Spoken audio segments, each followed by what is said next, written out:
Hi, I'm Leon Ladzinski, and in today's video we're going to be speaking about fever. Now, fevers can be very scary to witness in your children, and very uncomfortable and even scary to experience in ourselves. But I'm going to be sharing with you in the short video the role of fever and how it can empower you to heal and repair your body and to allow your children's bodies to heal and repair and detoxify. So, when we experience fever, it's normally as a result of us going into a state of disease or illness or sickness, and our bodies then obviously raise their temperature and it feels very uncomfortable. Now, in the allopathic medical world, fever is although it's seen as a symptom, it's also seen as something that needs to be controlled, which really does not make sense, because when we understand the role of fever, we would not want to bring it down because the symptom is not the disease.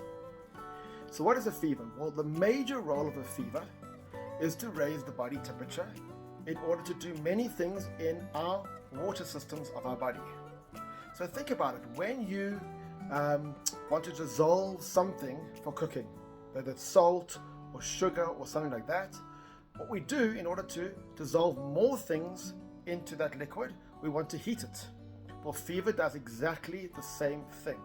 When our body temperature rises, we're able to dissolve a lot more toxins into the lymph and into our bloodstream. That can then go into the liver and out of the body, through the digestive system or through the mucous systems of when we get mucus in our upper respiratory tracts, or it can come out of our kidneys, or specifically when we're having a very high fever, it can come out as sweat. And sweat is one of the most powerful detoxification systems that we can have. So by doing this, we can really raise our body's ability to detoxify and clear out toxins. Now, if you can think about it from the idea of going into a sauna. Now, we know the power of the sauna. There are so many papers written about how successful they are at healing and repairing the body, improving longevity, detoxifying heavy metals from the body, from the blood system, and from the tissues. And so when we go into a sauna, what we're actually doing is we are raising our body temperatures, almost inducing a fever, forcing our bodies into a detoxification and repair and healing phase, stimulating sweating, stimulating these toxins to dissolve into the liquid of our body and eliminating out. So with regards to a fever, I understand what its role is. So what is a dangerous fever? Now, this is not medical advice.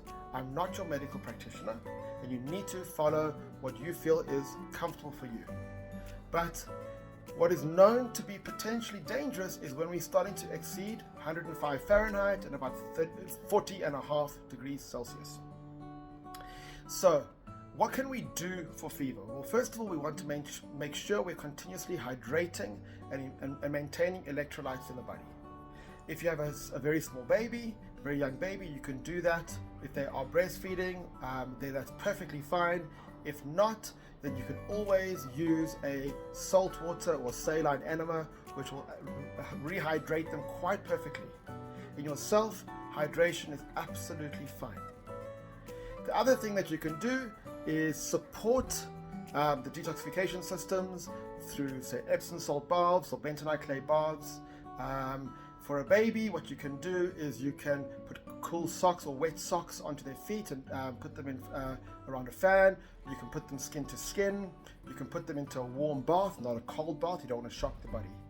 But the worst thing that I believe one should do is to bring the temperature down pharmaceutically. Because what this does is it forces it down, and when the drug leaves the body, the temperature shoots up, and that has a higher risk for things like febrile seizure. Also, these medications block the liver from detoxifying the body and actually slow it down. So the key is to not be scared of fever, to understand its role and to support it. There are some great homeopathic remedies that can help. There are lots of home remedies that you can support the discomfort of the fever. But most of all, let it ride through, and you and your children will be healthier for that. Thank you.